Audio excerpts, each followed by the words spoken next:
7:30 de la tarde, las 6:30 en las Islas Canarias. Muy buenas tardes a todos, sean bienvenidos a la redacción abierta en El Toro Televisión y juntos vamos a intentar interpretar y conocer las noticias relevantes de este lunes 17 de octubre. ¿Cómo pasa el tiempo, eh? Es increíble. Bueno, tengo 1000 tragedias que contarles, vamos a dejarlas de lado un momento, si acaso, para contarles un asunto que no es una tragedia porque tiene arreglo. Lo que tiene arreglo nunca debe calificarse como tragedia. Ahora hay que ponerse manos a la obra. ¿Por qué? Porque hay un agujero, parece que bastante grande, entre las necesidades de la sociedad española para con su asistencia primaria y los medios que el interín político están dispuestos a dar para tener los profesionales suficientes que permitan que nos sintamos en ningún momento que no nos atienden a tiempo, que no nos atienden, o estas cosas que, en fin, que dependen de la asistencia primaria y que tanto nos afectan a todos. Para analizar eso, doña Ana Jiménez, secretaria técnica de atención primaria de CSM en toda España. Exacto, entiendo. Muchas gracias. Pues muchas gracias por estar aquí. ¿Es usted médico? ¿Cómo debo decirlo? Yo digo médico. Yo digo médico también, pero como hay tantas leyes de género, uno no sabe. Bueno, médico como sea, pero sí de familia. Sí, soy médica de familia y secretaria técnica de la Confederación Estatal de Sindicatos Médicos. Es decir, que, por decirlo en el argot que le es a usted común, tomarle el pulso a esto nadie mejor que con usted. Nosotros tenemos un poco algunos datos y cierta experiencia, ciertamente. Venga, la cuestión es que ha habido un aumento, dicen que exponencial, tremendo, de las consultas pendientes. La gente necesita más ir al médico después de la pandemia, por razones las que sean, porque se preocupa más por su salud, en el mejor de los casos, porque tiene secuelas del tema del COVID, por lo que demonios sea. Mucho tiempo cerrados también, esa relación casi psicológica o incluso hasta psiquiátrica, me ha visto el médico y me ha dado esto. Sí. Bueno, realmente estamos siendo testigos de un fenómeno global muy curioso en el que se producen varios factores que están ocasionando lo que tenemos ahora. Por un lado tenemos la población cada vez demanda más por muchos motivos, entre otras cosas porque se le está empujando que demande más. Se le dice, no se automedique, consulte a su médico, consulte a su farmacéutico, consulte, ante cualquier síntoma consulte. Es decir, nosotros estamos recomendando a la población que se ponga en manos de profesionales.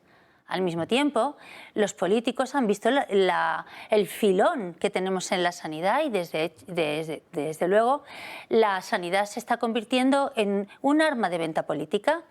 Yo voy a abrir 5 hospitales, pues yo 8, por ejemplo, ¿no? O yo soy la que más va a conseguir, los pacientes van a tener derecho a todo. Y ante esta venta de la sanidad, al mismo tiempo, no se ha posicionado de forma coherente y lógica los recursos adecuados para dar salida a toda esta demanda que se está produciendo, que además, por supuesto, está influida por los datos que apuntabas, porque la población después del encierro COVID ha tenido muchos problemas atrasados de atender, porque la población está más enferma y más envejecida. La población española la pirámide poblacional española es una hucha al revés. Tenemos cada vez menos niños, cada vez somos mayores y todo el mundo sabe que con 18 años está súper sanote y no va al médico, pero con muchos años son muchas las necesidades. Perfectamente previsible, habría que haber tomado medidas. Por supuesto. No se han tomado medidas. Sobre todo, lo que no se han tomado no se han tomado medidas acordes a lo que se estaba ofertando. Si nosotros formamos en España es uno de los países que más médicos forma. Y mejor. Los forma muy bien. Los médicos españoles tienen muy buena fama fuera de nuestras fronteras, pero al mismo tiempo las administraciones encargadas de ofertar los servicios sanitarios a los ciudadanos no son capaces de retener toda esta formación, toda esta inteligencia que estamos formando en España. Nos va entre los dedos. Claro, formamos muchísimo.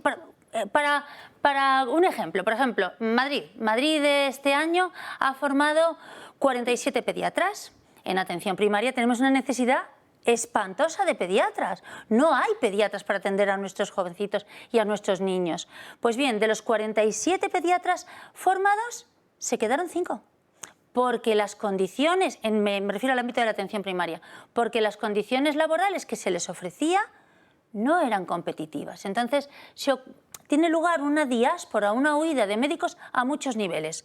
Existe, en primer lugar, una competencia entre comunidades autónomas. Aquellas que ofrecen un poquito de mejores condiciones laborales se llevan el gato al agua. Como pasa con todas las profesiones. Exacto. Tampoco Pero además vamos... nuestros jóvenes tienen idiomas. Nuestros jóvenes conocen Europa por las Erasmus. Barreras. Y no tienen barreras, no tienen miedo a buscar un horizonte laboral mejor. Y entonces formamos muchísimos médicos, no somos capaces de retenerlos y estamos en un problema grave. Doctora Jiménez, vamos a ver, si yo le dijera que hay 28 millones de consultas pendientes en la atención primaria... Claro, bueno, es que la atención primaria atiende un montón. El 95% de los problemas de salud se deberían resolver en el ámbito de la atención primaria. Entonces, el pendiente es los pacientes que necesitan ser vistos y que tienen demora, que en algunos sitios es hasta de un mes. Análisis. Análisis, revisiones, revisión de pruebas. Eso debe ser muy frustrante, que tú le tengas que decir a un paciente de los tuyos. Ahora hablaremos de cuántos pacientes le tocan a cada uno per cápita, digamos, claro, por juramento hipocrático, aunque no se haga ahora, que es claro, una de las penas de su oficio, que no se haga ahora. Se estudia ya en el historia de la juramento. medicina Bueno, y ya. Eso es terrible. Mire, es que yo qué quiere que le diga, pero su análisis o su prueba se la va a tener que hacer en febrero del año que viene. Claro. Dolor abdominal, exploración dudosa.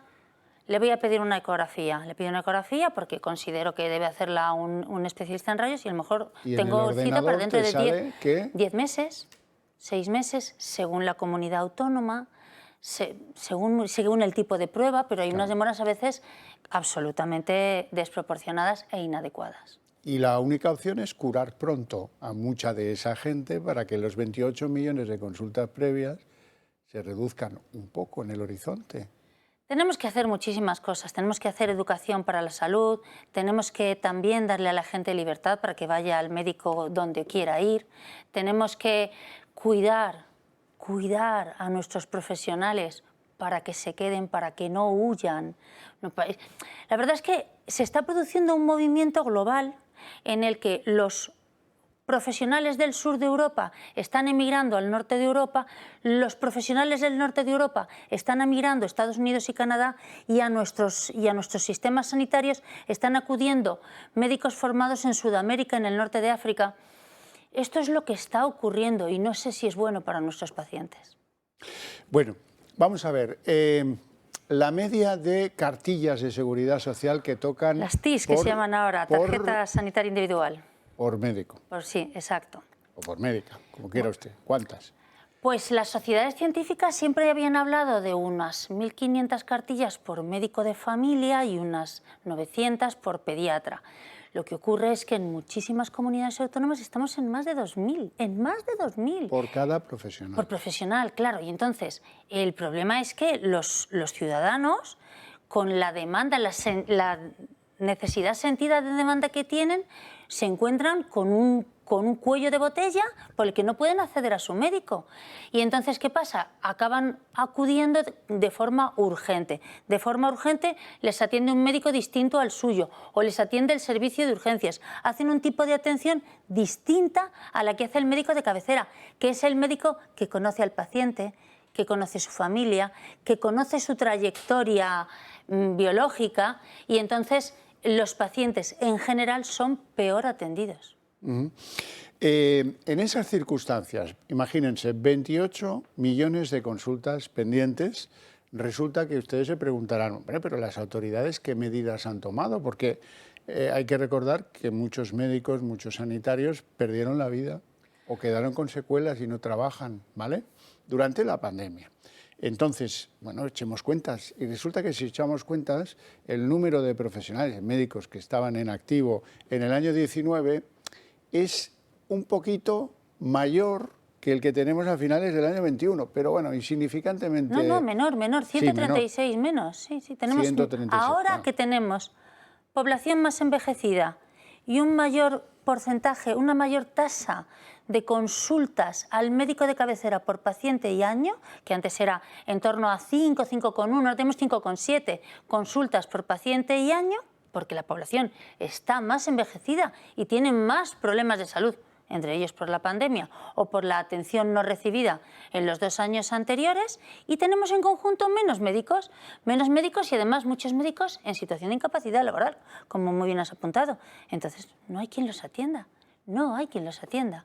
Y la decisión de hacerse competitivos, apostar firmemente por los recursos humanos de sanidad, apostar para que nuestro sistema sanitario vuelva a ser apetecible para los médicos formados y que decidan regresar a España y dar salida aquí a todo su conocimiento realizado en España, no se decide.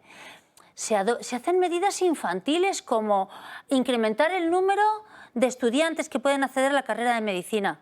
Pero si formamos muchísimos, y el problema es que se van. Si yo tengo un colador, por más agua que eche, se siguen yendo. Y eso es lo que está pasando. Es ridículo. Habrá que ser competitivo, habrá que ser capaz de retener el talento. Y eso no se hace. Porque muchas veces pensamos que la administración sanitaria de muchos colores, no me refiero a ningún color en especial, nos considera súbditos, más que ciudadanos y trabajadores, porque nos tratan con desprecio. Bueno, y porque no pueden negarse a tener 2000 cartillas, ¿no? No, claro que no, ni tampoco se puede negar a uno a la libre elección. Entonces, fíjese, esto de la libre elección también es algo perverso, y me quiero explicar. Es algo bueno porque que puede convertirse... es magnífico, yo soy ciudadano y quiero ir, por supuesto, al mejor médico, por supuesto, pero resulta que ese mejor médico, que tiene una afluencia enorme de pacientes, no tiene posibilidad de manejar esa ingente demanda y encima en un mal médico. Ni siquiera tiene una buena recompensa económica. Luego estamos castigando a los médicos buenos. Es una catástrofe. Pero esto es bastante complicado de arreglar, ¿eh? Sí, es muy difícil. Los sistemas de incentivación son... Toda la gente que haya estado en gestión alguna vez sabe que es de los temas más difíciles de ejecutar de forma armónica, porque según el tipo de incentivo que pongas en marcha, puedes estar incentivando la cantidad contra la calidad, o puedes estar incentivando trabajar menos en lugar de trabajar más. Hay que estudiar adecuadamente, sí, exacto, hay que medirlo muy bien. Y luego usted no ha querido decirlo, pero lo voy a decir yo.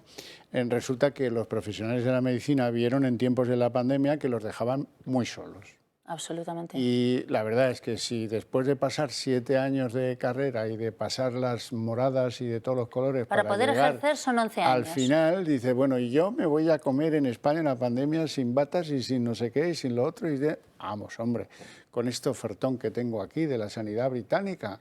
De la sanidad británica, de la sanidad francesa, de la sanidad alemana. En España, un médico que cuando acaba su especialidad, recordemos que desde la Directiva Europea del año 95, en España no es posible ejercer la medicina de familia sin tener una especialidad posgrado de 4 años. Pues bien, desde la Directiva Europea, para poder ejercer necesito 11 años de ejercicio profesional. Y con ese ejercicio de 11 años de preparación para llegar a ser médico de familia y poder trabajar en el Sistema Nacional de Salud, me encuentro con que las retribuciones del médico iniciales son en torno a los 35.000 euros. Y me voy a Inglaterra y son 163.000, me voy a Alemania y a Francia y un médico de familia, empezando, tiene 90.000, 100.000 euros de retribución inicial.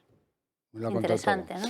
Interesantísimo. Doctora Jiménez, un placer enorme tenerla en el programa. Muchísimas gracias. Venga a desahogarse las veces que quiera, porque le tenemos que dar la vuelta a esto y eso exige mucho empeño. Y las causas, yo tengo una causa aquí para convencer a la política de este país de que tienen que mirar así la droga, el problema de la droga que está rompiéndonos, que está desfibrилizando la sociedad española, que el que no, aunque no tengan ustedes hijos que tengan ese problema, ni sobrinos, ni nietos, ni nada de todo eso, eso nos está pudriendo por dentro. ¿Por qué? Pues porque hay gente que dice, no trabajo, me dedico a acarrear fardos de droga y ya está. Y cuando eso pasa, algo en un país empieza a convertirse en Sinaloa. Y no queremos que eso pase. Por lo tanto, no miren para otro sitio. Hay que estar donde están los problemas. ¿Qué quieres que te diga, chico? Este es un país, geográficamente está donde está y habrá que tomar sus medidas y no dejarlo en manos solo de la Guardia Civil. Me quito el sombrero por lo que hacen, pero Oye, el país tiene que cambiar, las leyes tienen que cambiar, la política tiene que coger ese problema, glotis, ¿no? Se llamaba aquello que sirve para que se puedan tragar las cosas, ¿no? Sí. Y engullirlo para producir un país, una sociedad mejor y más segura. Para los que vivimos aquí pagamos impuestos o incluso para los que no los pagan, que no se lo merecen. Pero, oye, la cosa es que hasta allí, ¿no? Pues este es uno de esos problemas que habrá que Mi pelear. abuelo decía, hay que gobernar y legislar de manera que ser honrado merezca la pena.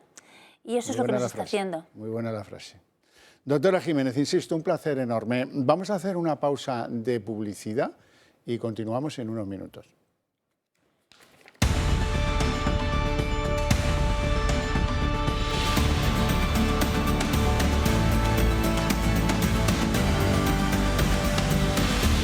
Bueno, y empezamos con el territorio ucraniano. Hay una gran conmoción internacional porque se utilizan unos drones que alguien, no sé por qué, les llama drones suicidas. No, mire usted, un dron no puede ser suicida. Un dron puede ser,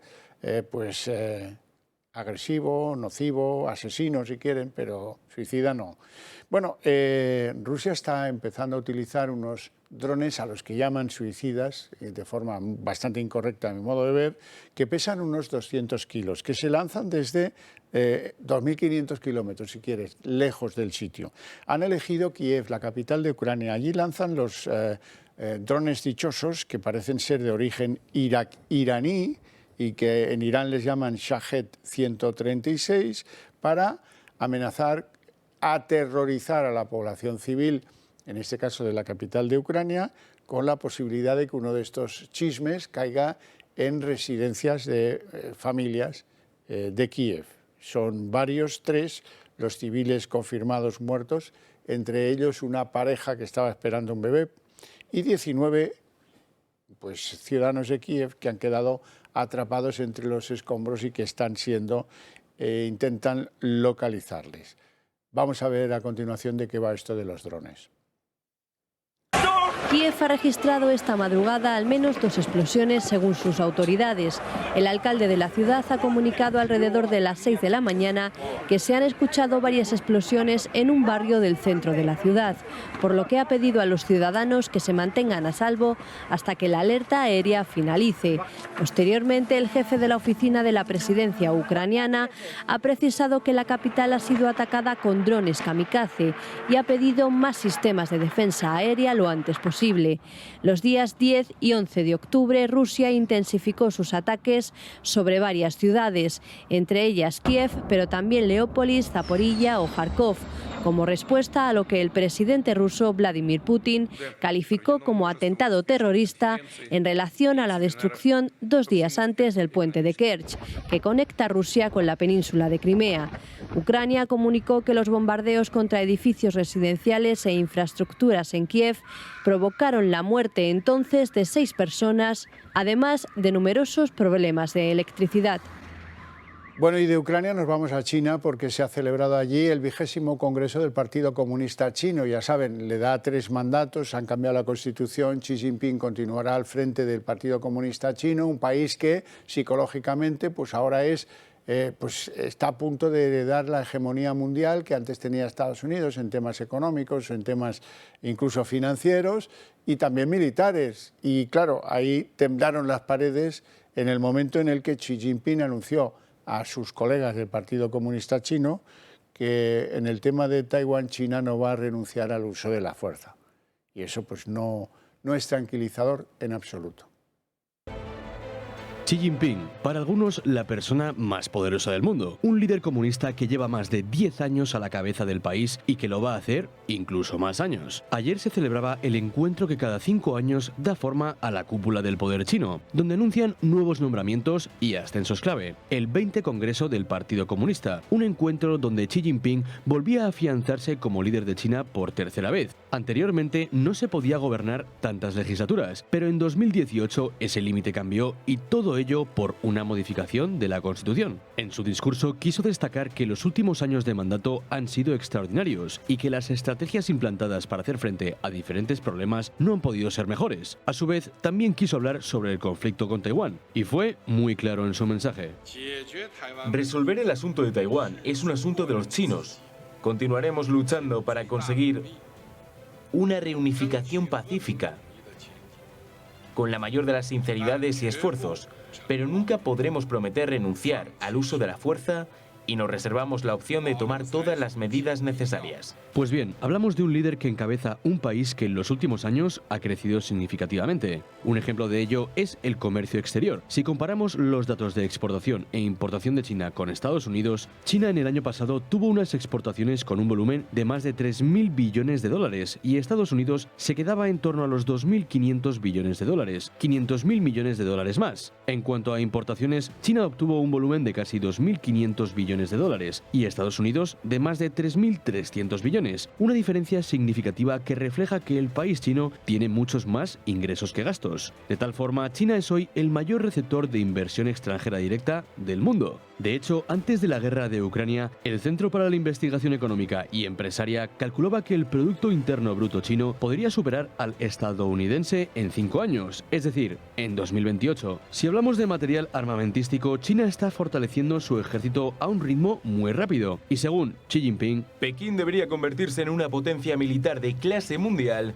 capaz de pelear y ganar guerras para 2049. China ha superado a Estados Unidos y tiene la armada más grande del mundo, aunque los expertos señalan que no es la más poderosa. En los últimos años ha sido el país detrás de Estados Unidos que ha invertido más en defensa. Entre sus planes destaca el tener al menos 1.000 ojivas nucleares para 2030, reforzar la capacidad naval y desarrollar los misiles hipersónicos en gran medida. China, un país comunista liderado por Xi Jinping y con expectativas de ser la primera potencia mundial. Y de China nos vamos a Francia. Miren, hay cosas muy positivas que saben utilizar perfectamente bien los franceses. Por ejemplo, pues el prestigio del champán, de algunos de sus vinos, la baguette. Y en la parte negativa hay algo que planea sobre Francia desde hace muchos años, las huelgas. No las han tenido como las de hoy y sobre todo las de mañana desde hace muchos años. ¿Qué exigen los franceses? En las calles, arremolinados, como ven estas manifestaciones del fin de semana, quieren aumentos salariales y quieren que acaben los problemas con la distribución de la gasolina. Hay algunos trabajadores que han sido movilizados por el gobierno, pero en estos momentos el 40% de las gasolineras en Francia está sin carburantes. No es ningún secreto que la economía europea está atravesando uno de sus peores momentos. La pandemia y la guerra en Ucrania son, según los políticos de izquierdas, las principales causas de esta situación, y es que en numerosos países la inflación está disparada, los precios de los combustibles y los alimentos cada vez más elevados y los ciudadanos sin poder ahorrar ni un euro. Es el caso de España, pero también de Francia. Sin embargo, el país vecino ha ido más allá y ha salido a la calle a protestar. Unas protestas contra la gestión del presidente Macron que ha provocado una huelga de 3 semanas en las refinerías francesas, lo que ha ocasionado un desabastecimiento de gasolina en el país. El principal objetivo, por tanto, era llamar la atención sobre la difícil situación que atraviesan los franceses, una manifestación que fue apoyada por Mélenchon. Avec ce que nous sommes en train de faire aujourd'hui, comme je l'ai dit, avec tant d'organisations qui y appellent syndicales et politiques, nous sommes en train de dessiner la construction d'un nouveau Front populaire. Una manifestación que, según los organizadores, reunió 140.000 personas y no va a ser la única, ya que el próximo martes se espera que los franceses vuelvan a tomar las calles, unas calles que, sin embargo, aquí en España se encuentran totalmente vacías y que nos obliga a preguntarnos ¿cuándo vamos a salir nosotros a decir basta ya a la gestión de Sánchez y su gobierno? Los sindicatos en Francia son libres, viven de las cuotas de sus afiliados, no de la pasta que les da Macron. A lo mejor está ahí la diferencia. La izquierda tampoco está en el gobierno en Francia, ¿saben? La izquierda es distinta si está en el gobierno o no está en el gobierno. Y aquí, pues, ¿qué haría Podemos si estuviera en la oposición? No quiero ni pensar. Y el PSOE, pues lo mismo. Muy bien. Bueno, vamos a hablar de nuestras relaciones con Marruecos, que están en uno de sus momentos más bajos. La gente y yo mismo no terminamos de entender por qué Sánchez le entregó el Sáhara Occidental al rey de Marruecos y por qué desde que lo hizo no hacemos más que sufrir patadas en sálvase a la parte por parte del gobierno de Marruecos. La última, considerar a Melilla un presidio ocupado. Esa fue la expresión literal del gobierno de Marruecos, nunca rectificada. ¿Y ahora qué novedades tenemos? Pues tenemos varias. La primera, María Antonia Trujillo fue ministra, es la famosa ministra de Vivienda de las Kelly Finders, se acordarán, en fin, infausta memoria, ¿verdad? ya hizo un pronunciamiento previo diciendo que es evidente que Ceuta y Melilla pertenecen y deben pertenecer a Marruecos y que no tiene ninguna duda de que esa reivindicación debe ser llevada al infinito y más allá. Ha vuelto a hacerlo este fin de semana. Parece que el origen está en que tuvo una pareja marroquí que la convenció de todas estas cosas, que luego falleció, no sé qué líos de carácter personal. Pero alguien que ha sido ministra de España, alguien debería hablar con María Antonia Trujillo y recordarle cuál es el origen de Ceuta y de Melilla. Y mejor que lo haga Zapatero o Felipe González o Pedro Sánchez. Pedro Sánchez mejor que no lo haga porque no se lo sabría contar. Pero bueno, alguno de estos estaría bien que le dijeran, hombre, María Antonia, no digas más bobadas, que estás quedando en ridículo. Está quedando como si fuera patrocinada, llevara el sponsoring en la moto o en el coche del Reino de Marruecos. Bueno, por cierto, el gobierno de Marruecos dice que en la próxima cumbre entre los dos gobiernos, el marroquí y el español y el marroquí, no va a consentir que acudan ministros podemitas. Hombre, yo por un tema sanitario lo entiendo, que no vengan ministros podemitas que no nos gustan. Son comunistas, no nos gustan. Pero es que lo hacen porque tienen posiciones pro Polisario y esto les ofende muchísimo. Y ya la última de las novedades que tenemos que explicar en este entorno de las relaciones España-Marruecos es que parece que se están agolpando oleadas de futuras invasiones, oleadas de inmigrantes ilegales, pues a pocos kilómetros de la valla que separa Marruecos de Melilla, en el monte Gurugú, de gran reminiscencia de nuestra guerra colonial en Marruecos. Aumenta la tensión en la frontera de Marruecos con Melilla. Hasta el monte Gurugú y ciudades como Nador están llegando en los últimos días decenas de inmigrantes, con el fin de alcanzar la valla de Melilla y entrar en suelo español. Lo hacen después de 4 meses de tregua tras el último salto ocurrido el pasado 24 de junio. Un episodio que le costó la vida al menos a 23 de ellos. Ahora vuelven a la zona en un goteo de grupos pequeños. Y ya hay 17 detenidos. Pero no son los únicos enfrentamientos que se han producido estos días. En Nador, entre el sábado y el domingo, se han arrestado otros 200 por desafiar a las fuerzas marroquíes. Las autoridades temen que podrían movilizarse hasta 5.000 personas en un nuevo intento de llegar a España. Y todo ello ocurre la misma semana en la que Marruecos ha demostrado que mantiene intactas sus aspiraciones territoriales sobre suelo soberano español. Incluso la que fuera ministra de Vivienda con Zapatero, María Antonia Trujillo, ha vuelto a posicionarse a favor de Marruecos y contra España al referirse a las ciudades autónomas de Ceuta y Melilla. Creo que los casos de Ceuta y Melilla suponen una afrenta a la integridad territorial de Marruecos. Son vestigios del pasado. La reivindicación marroquí está plenamente justificada, está inscrita en su diario nacional y es irrenunciable. Además, la carta remitida a la ONU en la que Marruecos niega la españolidad de Ceuta y Melilla ha llevado a Vox a presentar una proposición no de ley en el Congreso. En ella pide al Gobierno que se inicien las actuaciones diplomáticas para que el país rectifique de forma oficial e inmediata. Y mientras tanto, Sánchez no quiere molestar al gobierno marroquí y sí evitar posibles salidas de tono de sus socios minoritarios, lo que le ha llevado a dejar fuera a ministros de Podemos en su próxima cumbre por su posición sobre el Sáhara. Pero lo cierto es que todavía la carta sobre Melilla no ha sido retirada de la ONU y en estos momentos cientos de inmigrantes vuelven a desafiar la valla de la ciudad española. Bueno, ya en territorio político, dentro de nuestro propio país, hay que analizar algunas de las medidas que ha tomado en política Juanma Moreno Bonilla, el presidente de la Junta de Andalucía. Resulta, yo me acuerdo en esto de la fábula de la araña y la mosca. Bueno, pues al poco de ganar las elecciones ya le ofreció generosamente Juanma Moreno una plaza, en fin, ya veríamos en qué, a Juan Marín, que era su vicepresidente del gobierno anterior, líder de Ciudadanos, que no consiguió escaño, que se quedó que dijo que se quedaría fuera de la política y que naturalmente ninguno le creímos, no le creímos. ¿Qué ha hecho Juanma Moreno? Pues echar las redes entre gente que ha perdido pues esa posición de político, en fin, que vive de los sueldos públicos, ¿no? Y les ha puesto el pico del capote. Y han entrado al calor de... Hace mucho frío, volver a trabajar es muy duro. No hace frío aún, pero hará.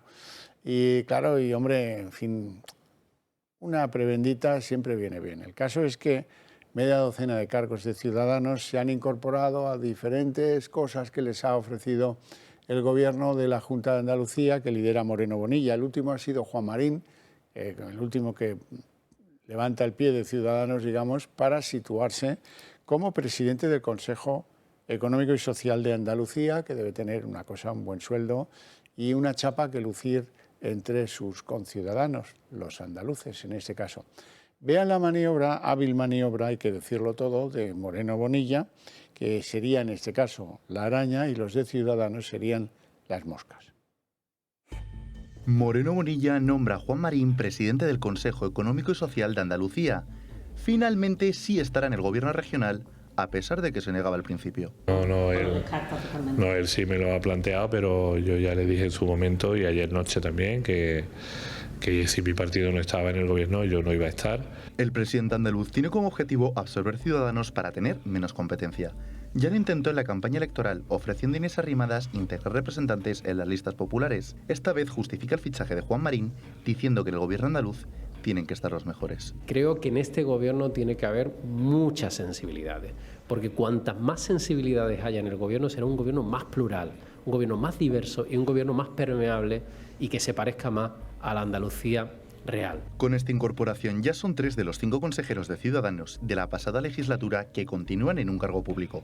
A Juan Marín se le suman Rocío Blanco, que continúa siendo consejera de Empleo, aunque eso sí, de manera independiente, y Rocío Ruiz, que en el gobierno anterior fue consejera de Igualdad y desde la semana pasada es miembro del Consejo Audiovisual. Además, también ha fichado a otros miembros como delegados en algún departamento provincial. Es el caso de Marta Busquet, quien fuera presidente del Parlamento, o de Javier Millán, Sergio Romero o Teresa Pardo. Tras estas incorporaciones, el PP andaluz se centra en su estrategia de reabsorber a Ciudadanos en el ámbito municipal. Los líderes provinciales tienen carta blanca desde el PP andaluz para hacer los fichajes que consideren necesarios de Ciudadanos. La formación naranja tiene en Andalucía 19 alcaldías, 12 con mayoría absoluta y 400 concejales. Tienen como meta para el próximo año perder solo la mitad de ellos. Con unas malas encuestas y tras los resultados de las elecciones de Andalucía, ¿cuántos irán al PP? Bueno, y hoy en Barcelona ha aparecido un personaje verdaderamente muy conocido y verdaderamente querido allí y querido por todos los que son amantes del fútbol. Se trata de Neymar Jr. Neymar Jr., con sus célebres gestos después de meter goles, etcétera, hoy no tenía cara de buenos amigos, aunque algún gesto ha hecho. Pues ha tenido que ir a declarar por un caso en el que se analiza su salida del Barça. Resulta que la sociedad que controlaba los derechos de Neymar se llama DIS, una sociedad N&N que manejan sus padres y que también maneja los intereses del futbolista, pues pudieran haber llegado a acuerdos con su antiguo club, el Santos, y con el propio Barcelona, cuyos presidentes Bartomeu o Sandro Rosell han tenido que declarar hoy en este juicio. Falsearon algún que otro papel, según pretende la Fiscalía, para que, en fin, el coste de la llegada al Barça de Neymar y luego su salida pues fueran de alguna manera bastante aviesa, truculentas, poco ejemplares, y eso es lo que tendrá que decidir la justicia. Neymar no ha tenido inconveniente en desplazarse desde París, allí juega en el PSG, ahora al juzgado, a la audiencia de Barcelona, donde se celebra este juicio, y sobre él pues podría caer una pena, caso de considerarle culpable, de hasta 5 años de cárcel. Bueno, y eso es lo que yo les tenía que contar respecto de Neymar, que hemos perdido de vista en la Liga Española y que algunos pues le añoran. Vamos a hablar del Club de Amigos del Toro Televisión. No hay por qué añorarlo, no es lo mismo que Neymar. Ustedes pueden formar parte de ese club cuando lo deseen. Solamente tienen que agarrar el teléfono 91 616 2464, llaman y si no dejan el mensaje porque están comunicando a menudo, pero da igual. Ellos les llamarán y les dirán cómo y de qué forma y ¿qué les pedimos? Les pedimos su apoyo. ¿Y eso cómo se estructura? Pues se estructura pues con un régimen de una pequeña aportación dineraria, pequeñísima, que podríamos llamarla de suscripción al medio, aunque es mucho más barato, no tiene nada que ver con lo que cuesta la suscripción a un periódico hoy en día, que es una barbaridad, o a una plataforma de esas que ofrecen ocio, ¿verdad? No, aquí se trata de apoyar a una televisión independiente, rigurosa, formal, seria y decidida, es muy importante, que quiere compartir valores con su público, que quiere ser su televisión y la de cualquiera. Hoy, por ejemplo, Mediaset se ha quitado de en medio a su anterior consejero delegado, Paulo Basile, y no va a cambiar nada, porque claro, ahí están al negocio y a hacerle favores a Pedro Sánchez con la expectativa de cobrárselos algún día. Conociendo a los italianos, esto tiene que ser así. La cosa es que ustedes necesitan un medio de comunicación fiable, que no esté pendiente de lo que cae de Moncloa y que comparta con ustedes valores, intereses y un principio esencial, el de defender nuestras libertades. Nuestro país, nuestras libertades, nuestra forma y manera de pensar. Esa que heredamos de nuestros padres y que queremos que llegue a nuestros hijos y la sigan. Bueno, eso se hace muy fácil, ya les digo, llaman a ese número y dicen, aquí estoy yo también. Yo soy uno más de esa gran familia del Toro Televisión. Y el Club de Amigos les tengo que contar que no paran de producir actividades de carácter cultural, sobre todo, aunque no solo cultural. Les voy a citar algunas. Por ejemplo, el martes 18 a las 7 de la tarde hablaremos con Paco Huertas de la historia de Isabel la Católica en Castilla. Vamos a recorrer todos sus lugares, desde el lugar donde nació, Madrigal de las Altas Torres, hasta donde falleció, en el Palacio Real Testamentario. En fin, el miércoles 19 a las 7 de la tarde, Mar Cristóbal, que es una consumada especialista en catedrales de España y de fuera, nos va a contar la obra magnífica de dos catedrales alemanas, que son la de Colonia y la de Aquisgrán. El jueves día 20 a las 7 de la tarde tenemos una gran novedad. Vamos a ver el mundo de la arquitectura descifrado por un verdadero experto. Juan Molló Carrió, que es doctor en arquitectura, catedrático emérito de la Politécnica y que nos va a enseñar a mirar la arquitectura no solo como una obra arquitectónica, sino como un proyecto en el que hay mucho arte y mucha alma. El lunes 24 a las 7 de la tarde, el colega José Antonio Fuster nos hará pasar un buen rato, espero yo, hablando de la Reconquista de América, la gran empresa de la hispanidad. Y en fin, todo eso, lo mejor es que lo pueden seguir presencialmente o por videoconferencia. Eso sí, se tienen que inscribir en la web del Club de Amigos del Toro. Y además, dos buenas noticias. La primera, va a haber una cena del Club de Amigos del Toro Televisión en Barcelona. Va a ser el próximo viernes 11 de noviembre. Y ahí vamos a estar muchos de nosotros compartiendo esa cena, ese encuentro con nuestra gente, con nuestros socios, con los que nos apoyan y nos quieren y nos siguen desde tierras catalanas. Y por último, comentar tan solo que ya tenemos la lotería de Navidad del Toro. Si quieren hacerse con un décimo de esta casa, pues ahí lo tienen. El número aparece ahí puesto, o sea que es sencillísimo esto. 90.341. Pues mira que a ver si toca, ya te digo.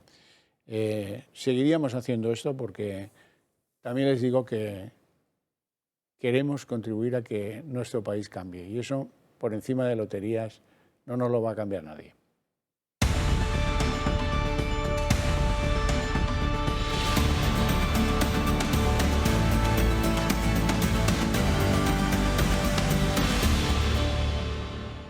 Son las 8:12, jóvenes minutos, momento en el que levantamos la persiana de la mesa de análisis político. Ya me acompaña aquí don Francisco Álvarez. Paco.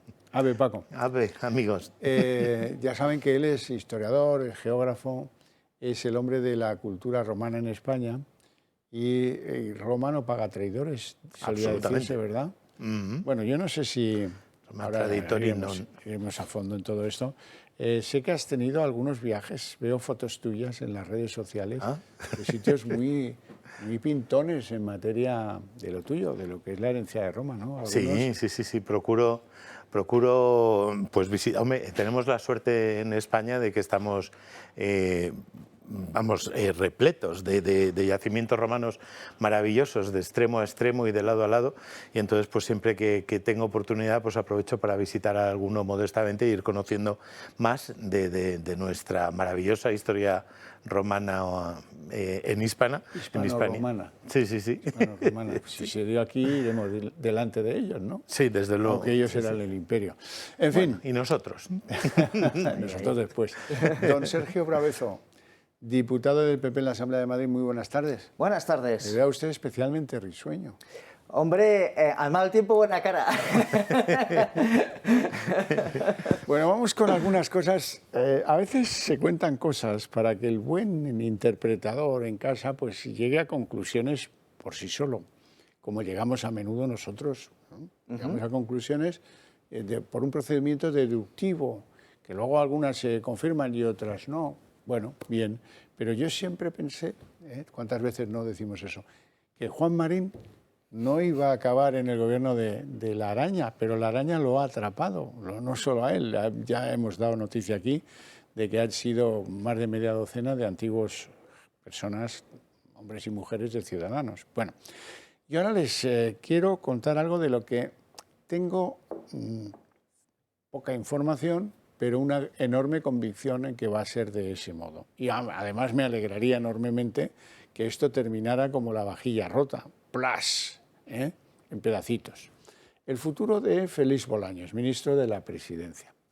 Le han encargado algunas aventuras muy complicadas. Por ejemplo, vete a Cataluña y negocia con los indepes no sé qué cosas. Y el hombre pues ha ido cosechando innumerables fracasos, uno tras otro, tras otro. Sé que a su majestad el César de Moncloa, Pedro Antonio José, no le ha sentado nada bien esa gran operación que anunció Félix Bolaños sobre la exhumación de José Antonio Primo de Rivera. Y la familia, pues que seguramente lo esperaba de este gobierno que se puede esperar, ¿verdad? José Antonio estaba en la cárcel en Alicante, lo fusilaron, tal, al poco de empezar la guerra, pero, bueno, había fundado Falange con eso, pues para este gobierno, ignorancia pura y supina, pues suficiente. Pero la familia hizo algo brillante, dijo, me voy a adelantar a los propósitos de Félix Bolaños y pedimos nosotros la exhumación, con lo cual se acabó el espectáculo. Y fastidió la fiesta al chivo, el chivo no ha tenido fiesta. Y Félix Bolaños paga esto de que no haya habido fiesta, se las prometían tantas con los dientes como... Y ahora alguien le ha dicho a Bolaños, oye, como no salga el PP con daño de la operación Consejo General del Poder Judicial, machote, vete buscando un trabajo, porque aquí tienes poco que pelar. Y claro, esto lleva a la reflexión de si se habrán dado cuenta en el Partido Popular. Digo yo que contándolo públicamente ahora y así, ¿no? Yo ya quedo eximido de responsabilidades. Bravezo. Bueno, a ver, primero por lo que estaba comentando... todo lo que está haciendo el Partido Socialista actualmente, sí, tiene un objetivo, marketing político, dos, dañar a su rival político, en este caso al Partido Popular. Ya está, esos son sus dos objetivos hasta las elecciones.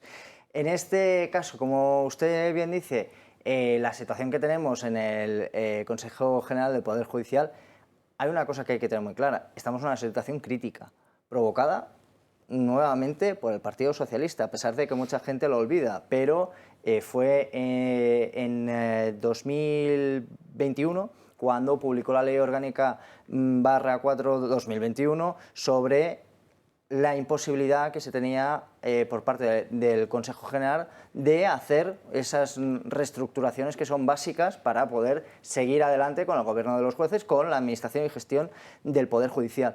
Y en este caso, ahora estamos en un momento de urgencia. Estamos en un momento de urgencia. Hay que renovar el Poder Judicial ya mismo. Ahora bien, creo que está actuando bien el Partido Popular en este caso, se lo comenté la semana pasada, sobre los diferentes pasos que se están dando.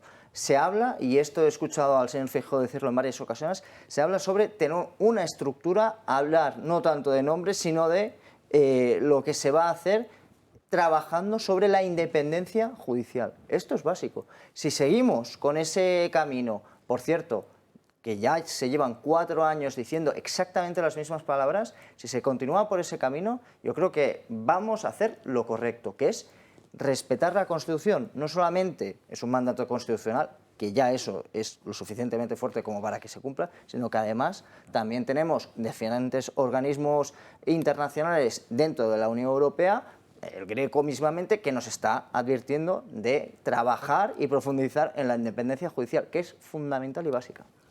Yo lo contaba para ver si se animan y se mantienen pies en pared, porque que sepan que ahí le va la cabecita al amigo don Félix.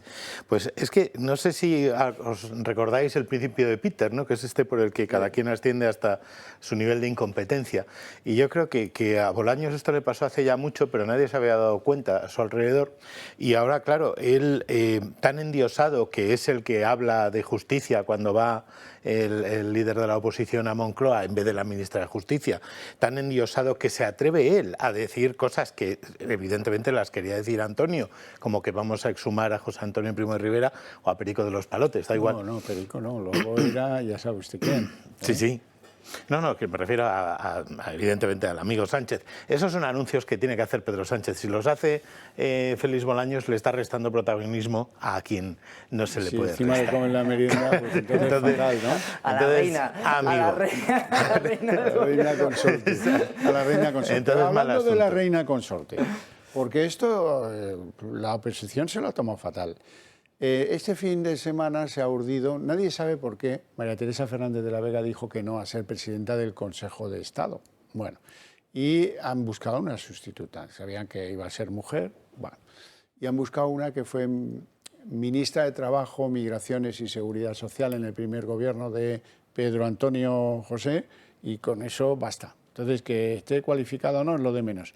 Magdalena Valerio se ha llevado el bingo del cartón, la línea y lo que sea, todo. Enhorabuena. Ahora la van a ver, por si alguno no la recuerda, pues enhorabuena a la ganadora del concurso para ser Miss Consejo de Estado. A ver si me ponéis la cara de esta mujer, porque, hombre, si me la ponéis con mascarilla, majos, hay que ver, ¿eh? Qué mala uva tienen algunos, ponerme una que es... Ah, hombre, ahora sí, ahora sí. Ah, mira. Ahora los que la recuerden... Bueno, no, esta es María Teresa Fernández de la Vega. ¿Esta no es Cleopatra Rubio? No, sea usted malo, no sea usted malo.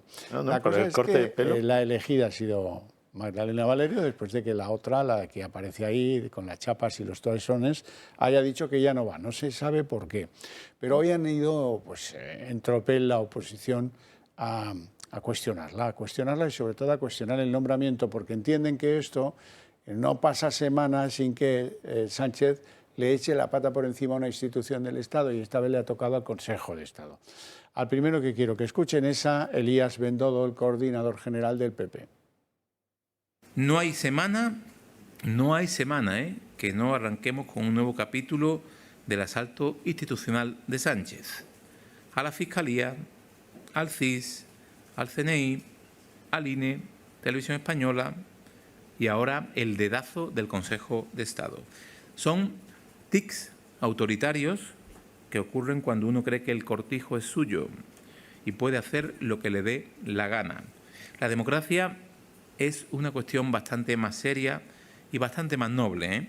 Por tanto, le pedimos al presidente Sánchez que tenga, por favor, decoro y altura de Estado. ¿Decoro? ¿Qué quiere que decore?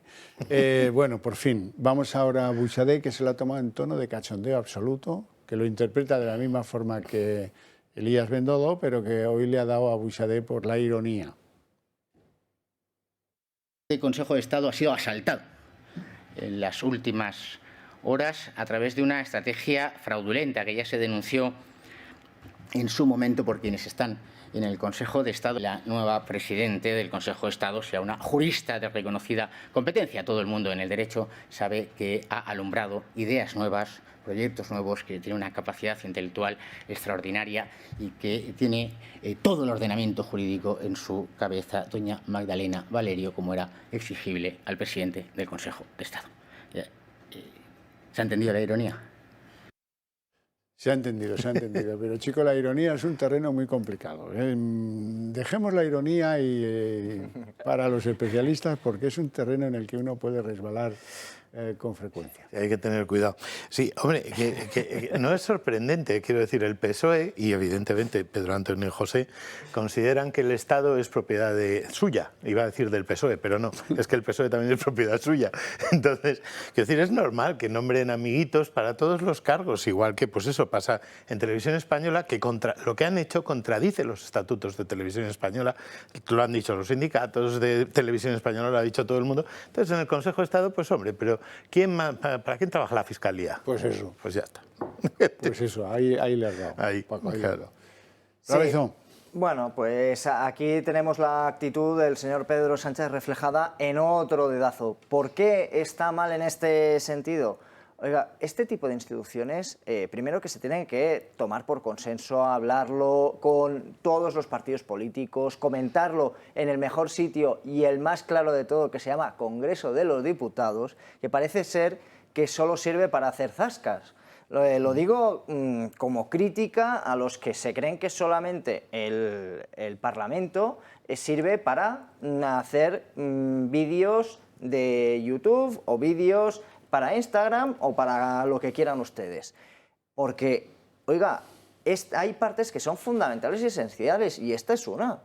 Es que hay muchas veces, y yo soy partidario y tengo muchas intervenciones que son más duras, menos duras, pero hay muchas otras que son de diálogo porque se tienen que dar diferentes informaciones, porque se tienen que llegar a acuerdos, porque se tiene que gobernar.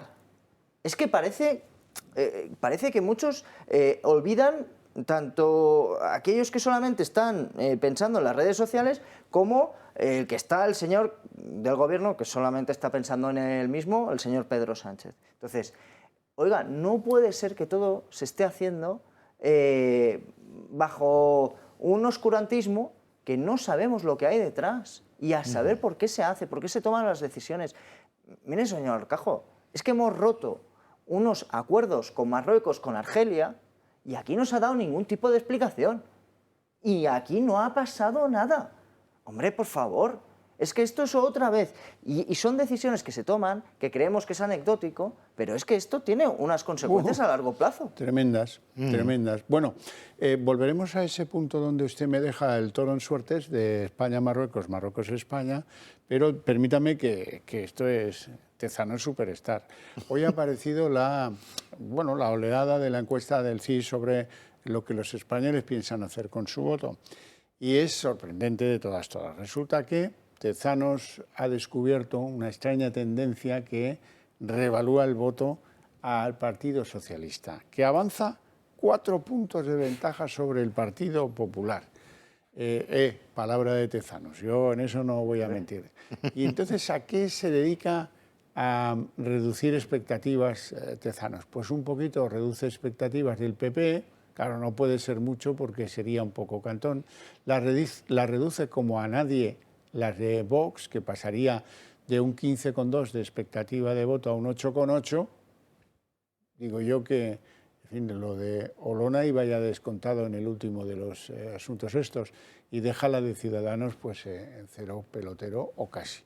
Bueno, esto es lo que dice el amigo Tezanos. Va a intentar producir unas estadísticas que digan que PP más Vox no suman mayoría absoluta, de una manera obvia. Ese es el descaro del propagandista Tezanos, que no del estadístico Tezanos.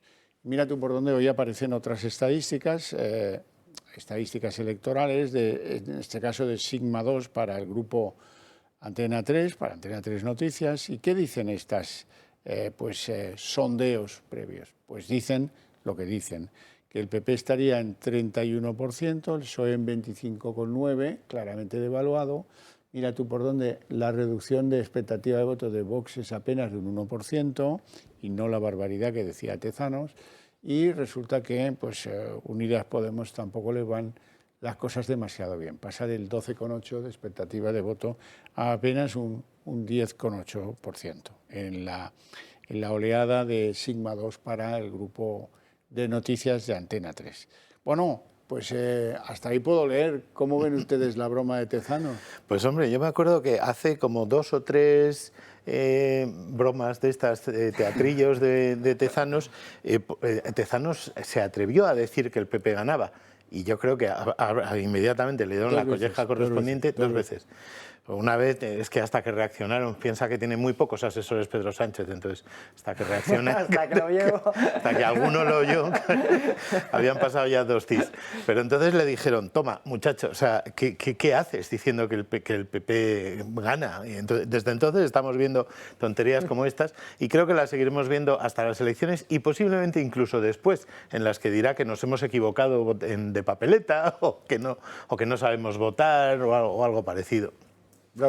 Sí, no, parece ser que desde el 2010, creo que eran desde el 2019, ¿no?, que fueron las elecciones. En este año parece ser que hemos tenido unas 30 encuestas. Estas 30 encuestas marcan una tendencia al alza del Partido Popular y un descenso del Partido Socialista, un descenso bastante fuerte. Lo digo como media de las 30 encuestas que se han publicado por diferentes medios, diferentes empresas, etc. Y que no tienen nada absolutamente que ver con lo que hoy nos presenta el señor Tezanos. O sea, es que nada que ver. Entonces, pero ¿quién manda en la Fiscalía? Hombre, por supuesto, el gobierno, pues ya está, ¿no? Y en este caso, el señor Tezanos, siempre lo voy a decir, es un hombre que detrás le avala una gran forma... Aparachic del PSOE de toda la vida. Pero tiene una gran formación académica, ha sido un gran catedrático, sus documentos han sido muy útiles y se han utilizado de una manera extensa dentro del mundo universitario para análisis de encuestas y etcétera. Y le digo que ha arruinado no solamente su prestigio personal, sino también el prestigio del CIS. ¿Se acuerda de cuándo y lo que nos costó a algunos? Obligarle a decidir entre continuar en la ejecutiva socialista o asumir la presidencia del CIS. Hasta eso tan elemental, que depende de la decencia humana.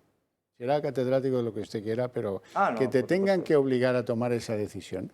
No eres capaz de entender, pedazo de merluzo, que no puede ser el independiente que se requiere en el CIS si estás todavía vinculado a la ejecutiva socialista. Vamos, cuando a alguien hay que explicarle esto, pues...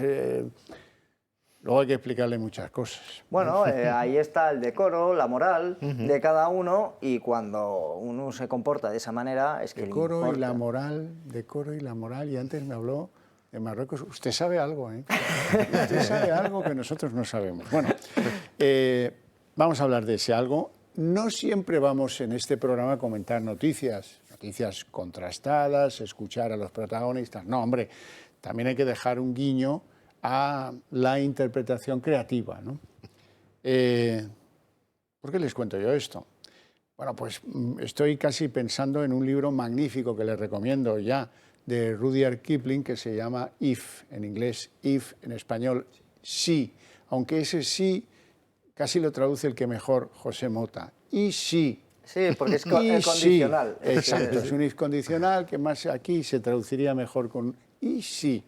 Yo me voy a remitir a ese condicional del gran Rudyard Kipling y voy a preguntar, ¿y si resultara que alguno ya sabe qué es lo que había en el móvil sujeto a espionaje, el móvil famoso de Pegasus?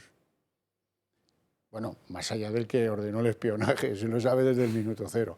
Digo en las instituciones del Estado, y si alguno supiera que es algún comportamiento un tanto anómalo dentro del terreno de la relación con empresas de la señora del presidente del gobierno. Todo esto lo han oído ya sé que se ha especulado, pero empiécenselo a tomar con interés. Actividades empresariales de doña Begoña. El último capítulo, la última entrega fue que había hecho un vídeo vendiendo actividades de su consulting en materia de que las empresas, digamos, que sortearan los inconvenientes que producen las leyes del gobierno de su marido, ¿no? Es que es fuerte, ¿eh? No queda muy fino, pero eso es así. Es que fue así, no me lo he inventado. Y si fuera verdad, sería... Bueno, pero, what if? ¿Qué pasa si además resulta que la señora pues estaba ahí en algún aterrizaje de algunas empresas, de algunos grupos, y bueno, pues ahí estamos, ¿no? Esto lo dirán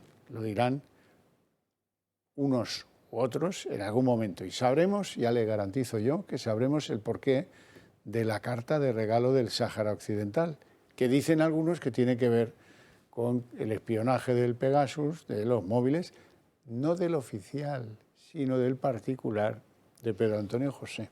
Que cómo puede tener un... Esto nos lo han contado, ojo, que no es el oficial, eso dependía de Bolaños que también. no es el oficial, es el particular, el que alguien hackeó. Pero yo le digo una cosa, ¿cómo puede ser que tenga un teléfono particular el señor Pedro Sánchez, que tiene un grupo de WhatsApp con los amigos para enviar memes y GIF? ¿O qué? O sea, imagínese usted que, por ejemplo, yo qué sé, una tarde aburridos en Moncloa, se ponen a bailar la conga y con los amiguitos y amiguitas y eso no lo va a pasar por el móvil público tal, no, hombre, lo pasa por el privado. ¿Qué cosas tiene usted? Es que, vamos, yo no sé hasta qué punto un presidente del gobierno tiene vida privada durante todo su tiempo. ¿Usted no ha visto Borgen? No, no lo he visto. Si hasta en la aburrida Dinamarca resulta que eso es una juerga. ¿Usted no vio en verano lo que pasaba con la Sosita, esta presidenta del gobierno en Finlandia? Ah, sí. Las Stukis que se organizan allí, país frío, serio, tal, donde los haya, ¿eh? Sí. Bueno, pues ya ve usted, pues ahora hábleme usted de la Moncloa. Con las parties que debe haber. Fíjese, ya me ha provocado sí, mira usted. Boris Ya Johnson, me ha provocado mira Boris usted. Johnson, la que liaba. Bravezo, es que tienes la santa manía de provocarme. ¿Tú querías que yo terminara hablando de la serie? Pues vamos a hablar de la serie, hombre, si yo, en fin, soy tu esclavo. Es lo que iba a decir, eso, no hemos visto la serie, no sabemos lo que ocurre en Moncloa. Cuente usted el origen de la expresión italiana ciao. Ciao es soy tu esclavo. En un, no sé si latín, peregrino, latín, italiano, más peregrino. Yo creo que es más napolitano. La serie de los Sánchez, o el mundo de Moncloa visto por dentro. La serie se llamaba Las Cuatro Estaciones. Ah, sí, la serie como lo de Vivaldi, pero en chungo. Bueno, pues resulta que están a media grabación de todo esto. En marzo terminan no sé cuántos episodios con un Sánchez que no sabe francés, pero aparece allí tomando el café y leyendo Le Monde, así bien abierto, para que se entere toda España de que yo estoy leyendo Le Monde. Sí. Pues nada, chicos, resulta que Le Monde sale por las tardes, pero él por la mañana ya tiene una versión que leer de Le Monde que no habla francés, no sé si la tiene al derecho o al revés. Que por cierto, simplemente un inciso, 4 estaciones de Vivaldi, recordemos que se llama Antonio.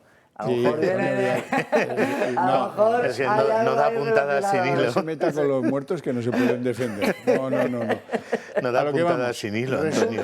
Resulta que la serie se termina en marzo, el montaje, la grabación, todo, ¿no? Y están asombrados en el mundo de las series. A nadie le interesa un pimiento la serie. No sé si será por el episodio de la lectura Le Monde o qué, pero resulta que, hombre, el telón de fondo es que todas las cadenas que podrían comprar eso deben pensar, con el rechazo que tiene este hombre, así que pisa la calle, yo no me quiero mojar, ¿eh? Mira, pasa de mí ese cáliz y ofrécesela a Mediaset, que están bajos de audiencia. ¿Para dónde? Basile acaba de dimitir. Por eso se han cargado a Basile, que llevaba más tiempo en España que la bandera, pero bueno, al final se lo han cargado. No por casualidad, sino porque las audiencias dicen que les van mal. Bueno, en cualquier caso, quieren gozar un poco, venga, las plataformas pasan de la serie de los Sánchez.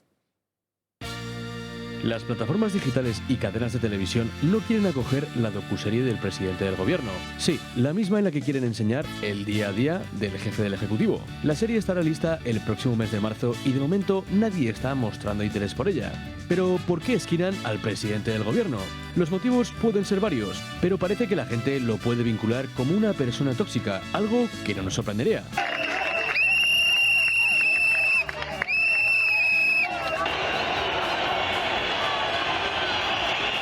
También hay que añadir que a los españoles no les hace mucha gracia que utilicen su dinero para crear una serie en la que una persona quiere vender su imagen. Sí, una producción hecha con dinero de impuestos en la que han gastado casi 400.000 euros por capítulo si se colocase en una gran plataforma internacional como Netflix, HBO o Prime. Además, ninguna televisión pública puede emitir la serie, algo que las productoras del documental tienen asumido desde el principio. Si no fuese así, el escándalo sería significativo. Que Televisión Española use dinero público para tener los derechos de una serie sobre el presidente del gobierno, que encima se emite en periodo preelectoral próximo a las autonómicas, municipales y generales, daría pie a un gran escándalo. Las únicas cadenas que pueden comprarla son las privadas, y en España son 2 las que podrían hacerlo: el grupo Mediaset y A3 Media, las cuales no están interesadas por el momento. De hecho, según el diario ABC, muchos de los ejecutivos de estos grupos de televisión comparten lo siguiente: ha rodado por todas las cadenas, te metes en un jardín para nada. Es un producto caro con un protagonista que mucha audiencia rechaza y un tufillo propagandístico. Parece ser que la idea de Sánchez de ser el idílico protagonista de una serie no va a terminar con el final feliz que esperaba. Bueno, estaba yo pensando que si nadie la quiere, podríamos comprarla a escote y luego Claro que pues, sí. hacer... Yo me ofrezco. Yo creo que ponemos desde aquí, 2 euros cada uno. Y... Vamos a lo digo desde aquí, señor Cajo, y podemos ponerlo en televisión, en esta y comentar... Pero todos Hombre. y cada uno de los detalles, ¿eh? No puedes hablar... No, convertirla en una serie pues como las que hacía Zelensky en Ucrania, de humor pleno y sano. Sí, lo que pasa es que Zelensky antes era un payaso y ahora es un buen presidente, y aquí ocurre un poco al revés. Fíjate, es ¿Hemos tenido mala suerte? Sí. Bueno, ¿qué le vamos a hacer? Por cierto, a lo mejor uno de los motivos por el cual las plataformas no compran las series es que se han enterado de que se va a gastar 3 millones de euros más porque dice que le faltan asesores, que quiere gastar 3 millones más para tener cubierto el banquillo. Este no se conforma, es peor, más voraz que Xavi y que Ancelotti juntos. Joder. Quiere pagar sueldos por 3 millones para completar la cartera de asesores presidenciales de cara a los tiempos que vienen, que van a ser de muchas elecciones, tal. Va a poder salir poco porque así que sale lo abuchean. Bueno, dejamos a los Sánchez y su vida particular y vamos al mundo del Consejo General del Poder Judicial, que cada vez está más enmarañado. Hay 2 verbenas, una la de los partidos y sus reuniones secretas, que en fin, a ver si engañas a los del PP, todo esto. Y luego está la segunda verbena, que es la de los propios magistrados. ¿Qué espectáculo están dando? Resulta que ahora el llamado Wenceslao ha presentado ya su recurso contra el mecanismo decisorio del sustituto de Lesmes. Y ahora aparece otra figura rutilante que se llama Costa Pillado, del cual ahora lo van a saber todo.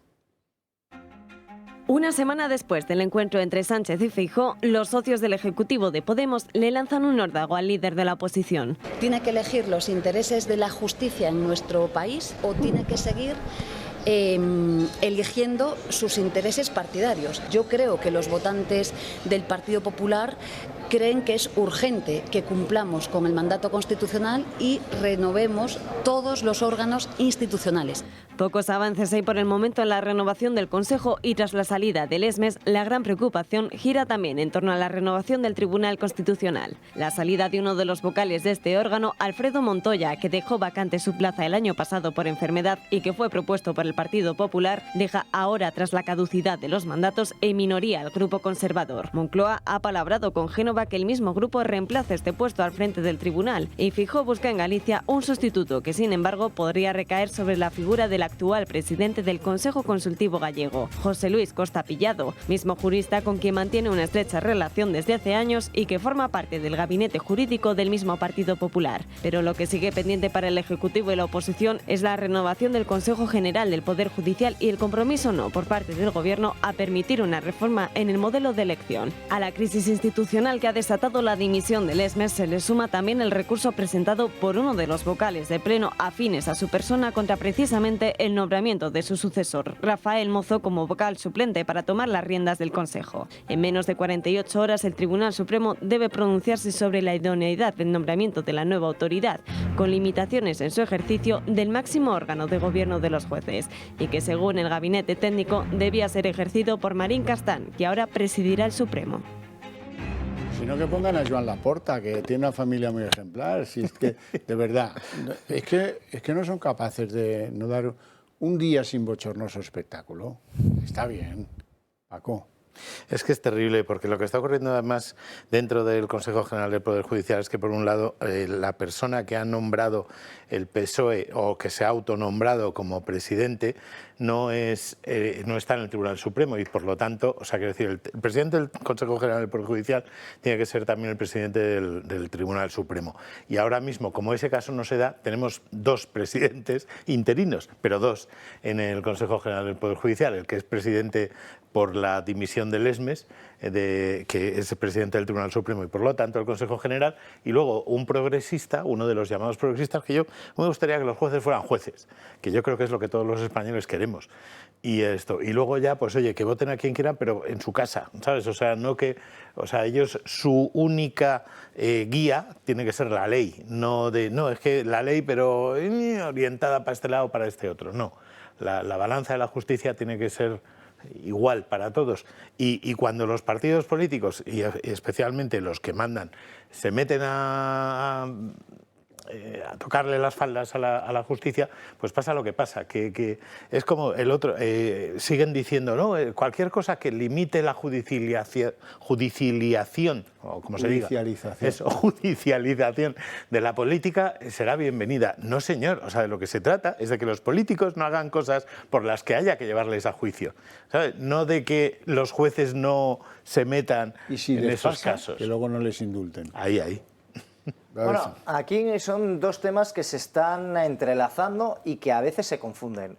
Primero, este es un tema sobre el Tribunal Constitucional. Esto hay que recordar. Tribunal Constitucional no es Poder Judicial.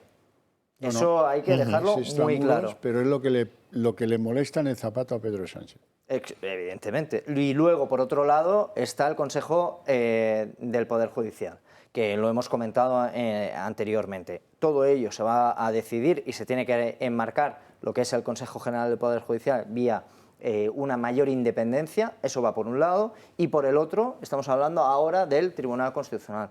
Aquí se necesita obligatoriamente pues, tener una sustitución y hay que pactar ese sustituto. ¿Dónde está el mayor problema? Bueno, pues que lo vimos ayer, por ejemplo, que alzó la voz Esquerra Republicana diciendo que la nueva persona que entre en el Tribunal Constitucional que no fuera tan, creo recordar la palabra como agresiva o con la aplicación de las leyes.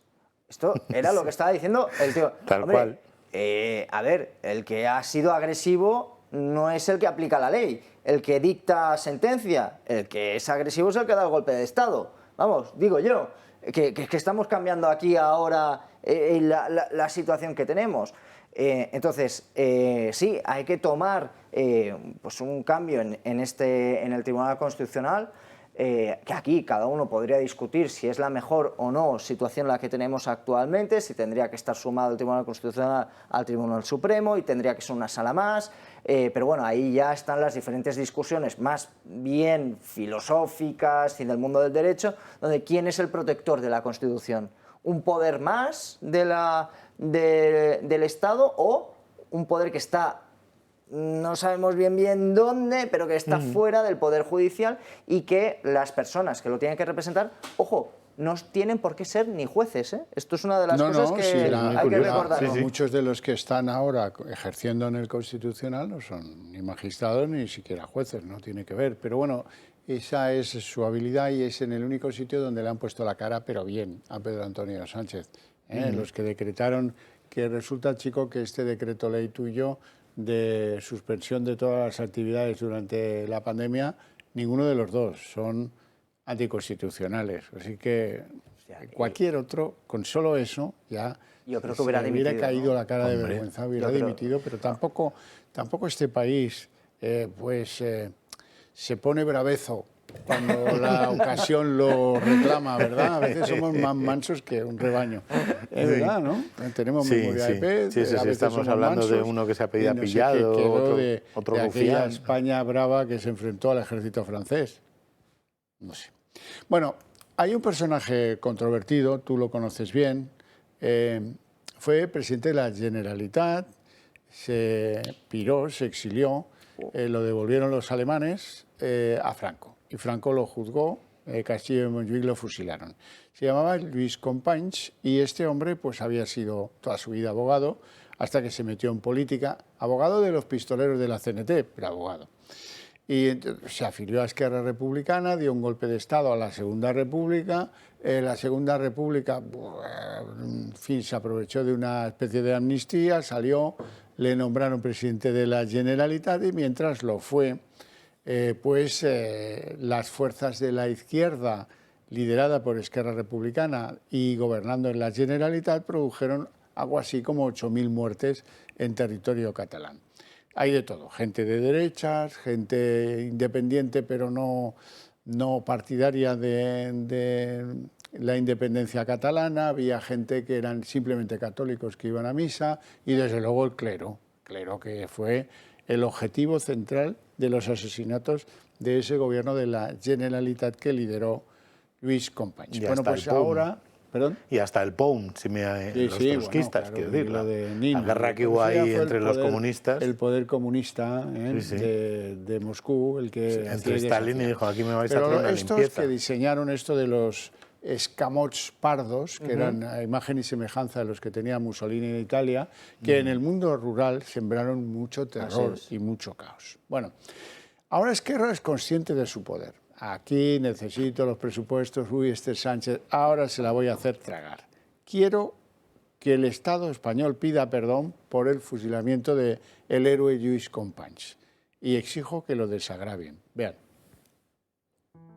El pasado 15 de octubre se cumplieron 82 años del fusilamiento de Lluís Companys. Como suele ser habitual, separatistas, comunistas y el Partido Socialista Catalán, una vez más, le han rendido homenaje.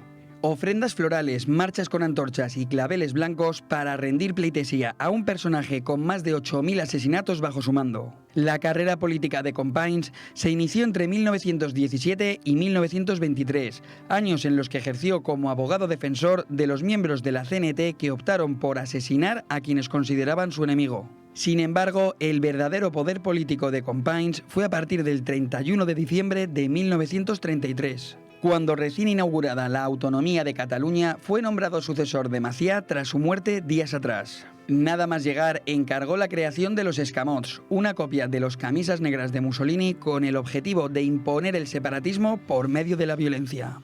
No hubo que esperar demasiado y el 6 de octubre de 1934 intentó dar un golpe de Estado que apenas duró unas horas y que se saldó con 110 muertos. Pero la llegada del Frente Popular al poder en España le valió el indulto. En mayo de 1936, unos meses antes del estallido de la guerra, creó el Comité Militar Revolucionario, una milicia compuesta por 8.000 voluntarios pertenecientes en su mayoría a las juventudes de Esquerra Republicana.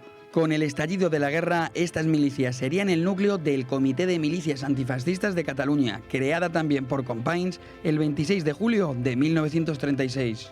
A partir de ese momento, estos grupos sembraron el terror por donde pasaban, sin juicios ni garantías legales, asesinando a 8.129 personas, la mayoría de ellas civiles de partidos de derechas, empresarios o católicos. De hecho, el mismísimo Companys firmó gran cantidad de sentencias de muerte y ordenó la creación de campos de concentración como el de Homels de Nagaya. Ahora, 82 años después de su fusilamiento, aprovechando la debilidad del gobierno y a sabiendas de la necesidad que tiene Pedro Sánchez del apoyo de Esquerra Republicana, Oriol Junqueras ha exigido que el Estado pida perdón por la ejecución de este expresidente de la Generalidad. Pero es que además Esquerra Republicana ha hecho pública una iniciativa en el Congreso con la que se pretende que el Estado le rinda homenaje con un acto de desagravio con carácter solemne. Teniendo en cuenta la falta de valores del Ejecutivo actual, unida al hecho de que Esquerra Republicana y los herederos políticos de ETA son sus principales apoyos en el Congreso, ¿qué puede salir mal? Don Paco Álvarez.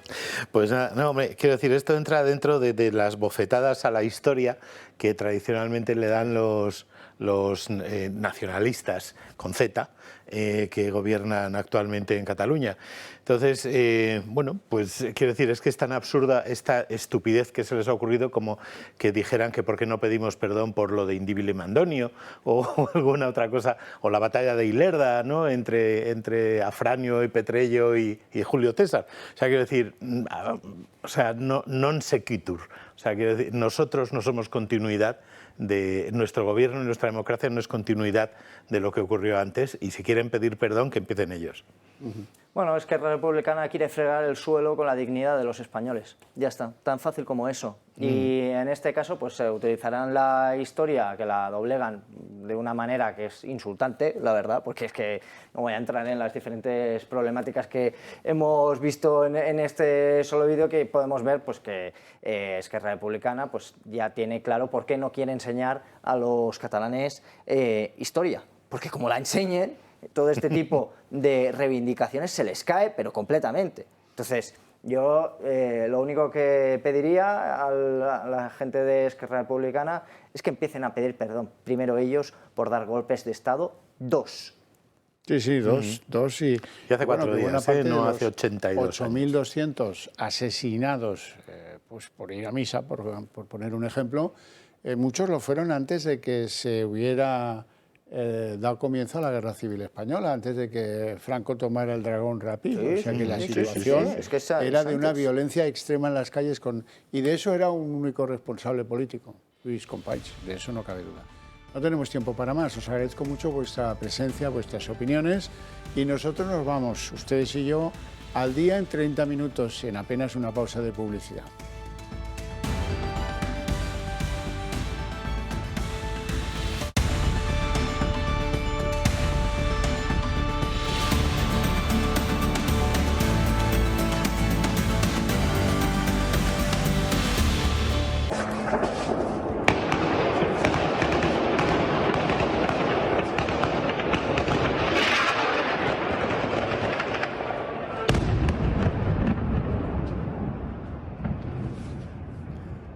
El día en 30 minutos. Conmoción internacional, por lo que sin duda va a llenar muchas páginas en el desarrollo de los trabajos de los llamados delitos contra la humanidad en Naciones Unidas.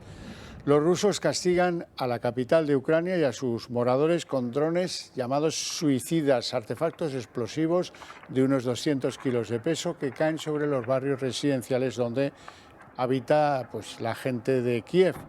Esas explosiones han causado hasta ahora al menos 8 muertes y tienen a docenas de ciudadanos de Kiev atrapados entre los escombros. Esta nueva arma, al parecer de origen iraní, se llama Shahed 136 y se dispara desde distancias de más de 2.000 kilómetros. Irónicamente les llaman suicidas, aunque bien podían dejarlo en drones asesinos. Marina Álvarez. ¿Qué tal? Buenas noches. Ucrania ha vuelto a vivir un lunes negro con ataques en Kiev, en Zaporilla y en Mykolaiv. Putin busca ahora aterrorizar a los civiles para forzar a Kiev a una rendición por territorios. Hoy además un caza ruso se ha estrellado contra un edificio residencial en la frontera con Ucrania, dejando al menos 2 víctimas mortales. Al menos una decena de personas han muerto en los ataques con drones kamikaze registrados en la ciudad de Kiev. Una amenaza con la que el ejército de Putin busca imprimir el terror entre la población civil y que se produce como respuesta a un ataque de las fuerzas ucranianas realizado hace tan solo unos días en la base militar de la ciudad fronteriza de Belgorod. Según las autoridades, en el atentado han participado cerca de 28 drones, todos ellos de procedencia iraní. Se han registrado al menos 5 explosiones y se han visto afectados varios edificios residenciales. A esta hora cientos de personas se encuentran sin luz después de registrarse también nuevos bombardeos nocturnos contra infraestructuras energéticas y objetivos militares en zonas como Odesa o Zaporilla. Mientras Ucrania pide mayores medidas de protección y defensa aérea, la Unión Europea amenaza con imponer nuevas y más potentes sanciones a Irán si se demuestra que el régimen está suministrando a Rusia con drones bomba y nueva capacidad armamentística. En las últimas horas también se ha notificado la muerte de 2 personas y se registran al menos una quincena de heridos al estrellarse un avión de combate ruso con un bloque de viviendas en una ciudad próxima al mar de Azov. Los pilotos del cazabombardero saltaron en paracaídas antes del impacto y las autoridades temen que el número de fallecidos pueda aumentar en las próximas horas. Bueno, Rusia ha vuelto a atacar de nuevo Kiev con drones importados de Irán, una de sus armas estrella, ahora mismo contra suelo ucraniano. Estos aviones se caracterizan por ser más baratos que un misil convencional y por su carácter destructivo, con un rango de acción de más de 2.000 kilómetros. Su apellido suicida hace referencia a que no son recuperables, sino que se autodestruyen en el ataque lanzándose contra el objetivo. Irán niega haber proporcionado de momento este arma a Moscú, aunque Bruselas advierte si encuentra pruebas de que Irán está implicado en la guerra, no dudará en aumentar las sanciones contra este país. Y de Ucrania vamos a las noticias propias de nuestro país. Magdalena Valerio, que fue ministra de Trabajo, de Migraciones y de Seguridad Social en el primer gobierno de Pedro Sánchez, ha sido elegida para presidir el Consejo de Estado en sustitución de la que fuera la primera opción de Pedro Sánchez, la antigua vicepresidenta del Gobierno, María Teresa Fernández de la Vega. Este es un procedimiento, por cierto, que no nos ha contado nadie, no sabemos por qué se decantó Sánchez por Magdalena Valerio.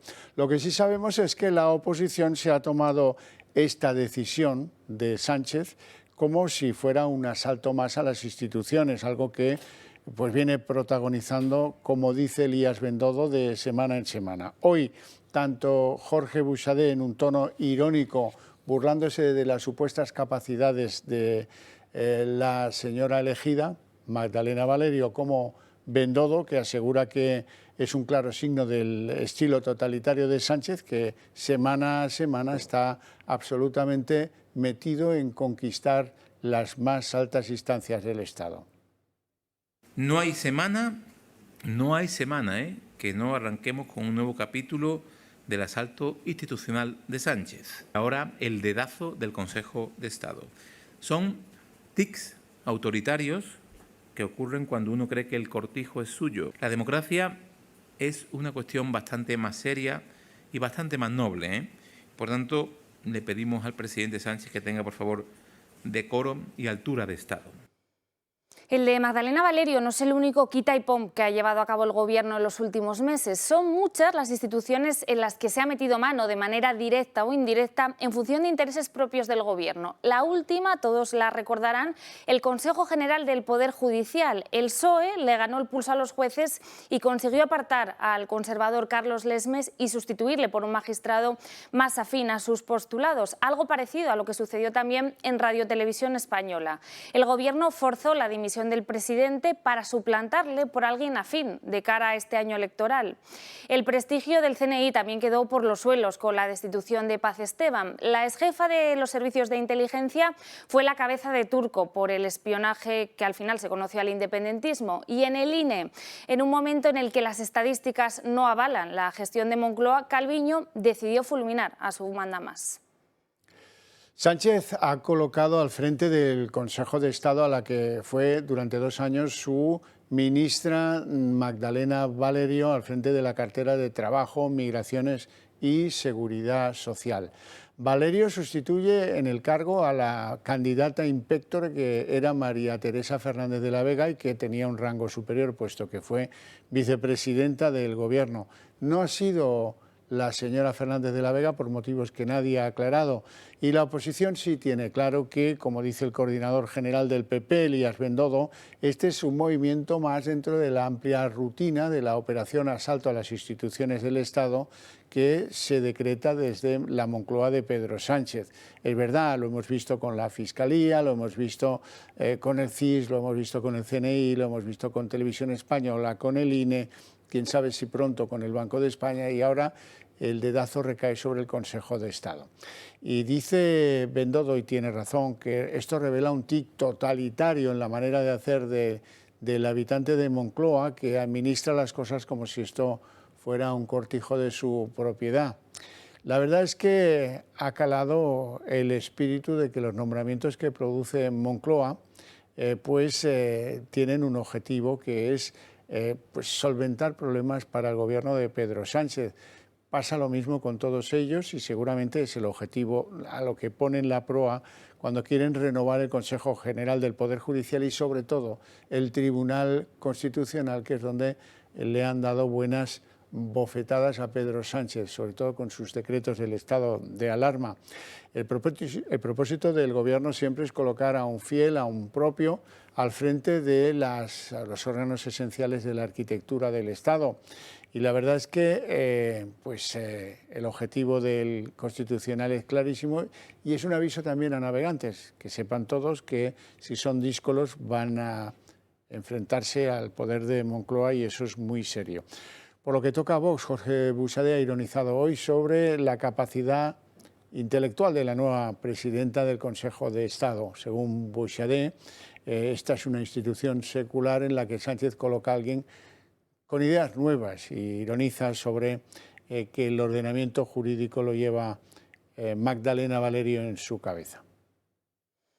Bueno, el CIS de Tezanos afianza la victoria de Pedro Sánchez y le da ya una ventaja de 4 puntos respecto al Partido Popular. El barómetro de octubre le concede al presidente la cota más alta de voto de esta legislatura. Tezanos también es generoso con Unidas Podemos, que se mantiene en una intención de voto del 12,7%, y castiga a Vox, que bajaría de los 2 dígitos por primera vez en esta legislatura. Es llamativo que esta encuesta que encumbra a Pedro Sánchez reconoce a la vez su mala gestión. El 73% de los encuestados cree que la economía va mal y la preocupación por la crisis crece más de 4 puntos. El CIS sigue dibujando una realidad completamente distinta al resto de las encuestas. Este barómetro de Sigma 2 que ven aquí para Antena 3 invierte totalmente el diagnóstico de Tezanos. El PP sería el ganador con una ventaja de 5 puntos en este caso respecto al PSOE y podría formar gobierno cómodamente con Vox. Sánchez, por su parte, perdería más de 2 puntos respecto a las últimas elecciones de 2019. Bueno, y tenemos que hablar de la docuserie que se está rodando en Moncloa y que tiene a Sánchez como protagonista. Se llama Las 4 estaciones, con permiso de Vivaldi, de las pizzas llamadas 4 estaciones. Resulta que ya pudimos ver un adelanto de esta serie el pasado 29 de septiembre. Resulta que sabemos que en marzo habrán terminado los trabajos y resulta que hasta ahora nadie se ha interesado por esta serie. ¿Por qué motivo? Bueno, pues unos porque es muy cara, otros porque es demasiado propagandística y en tercer lugar porque nadie quiere contribuir o mancharse con el rechazo que los españoles le dan a Sánchez en las calles. Así es que eso aleja a los compradores. Las plataformas digitales y cadenas de televisión no quieren acoger la docuserie del presidente del gobierno. Sí, la misma en la que quieren enseñar el día a día del jefe del Ejecutivo. La serie estará lista el próximo mes de marzo y de momento nadie está mostrando interés por ella. Pero ¿por qué esquinan al presidente del gobierno? Los motivos pueden ser varios, pero parece que la gente lo puede vincular como una persona tóxica, algo que no nos sorprendería.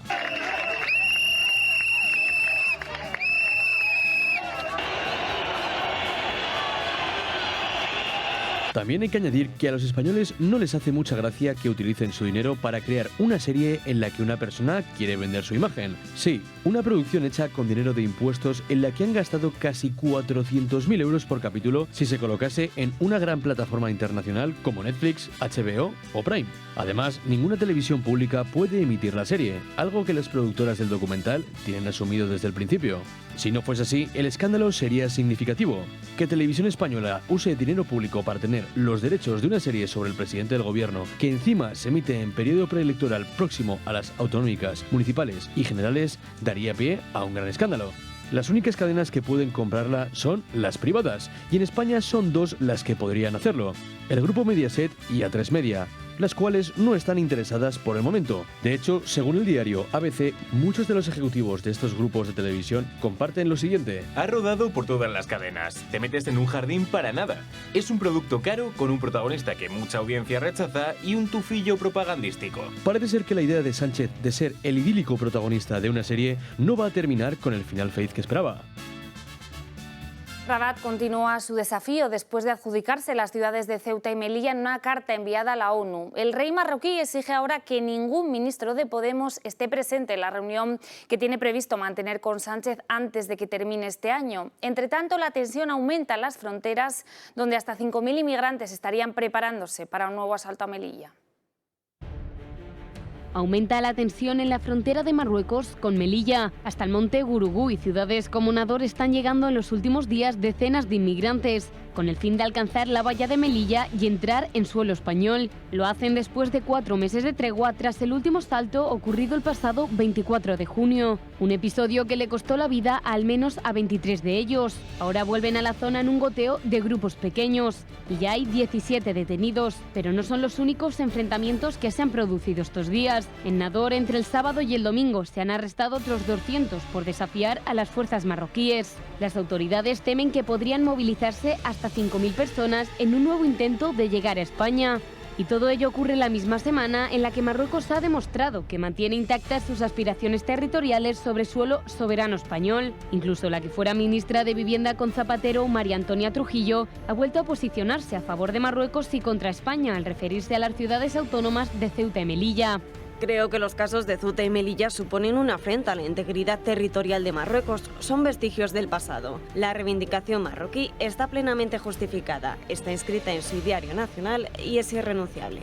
Además, la carta remitida a la ONU en la que Marruecos niega la españolidad de Ceuta y Melilla ha llevado a Vox a presentar una proposición no de ley en el Congreso. En ella pide al Gobierno que se inicien las actuaciones diplomáticas para que el país rectifique de forma oficial e inmediata. Y mientras tanto, Sánchez no quiere molestar al gobierno marroquí y sí evitar posibles salidas de tono de sus socios minoritarios, lo que le ha llevado a dejar fuera a ministros de Podemos en su próxima cumbre por su posición sobre el Sáhara. Pero lo cierto es que todavía la carta sobre Melilla no ha sido retirada de la ONU y en estos momentos cientos de inmigrantes vuelven a desafiar la valla de la ciudad española.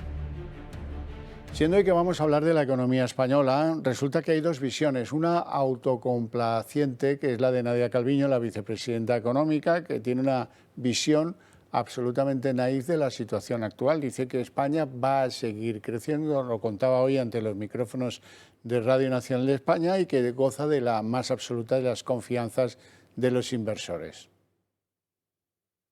España destaca como una economía que va a seguir creciendo, que tiene una alta confianza por parte de los inversores internacionales, y ese es casi el único mensaje positivo que me traigo, junto con el mensaje de la determinación de todos los países de coordinarnos y de actuar en favor de minimizar el impacto negativo de la guerra.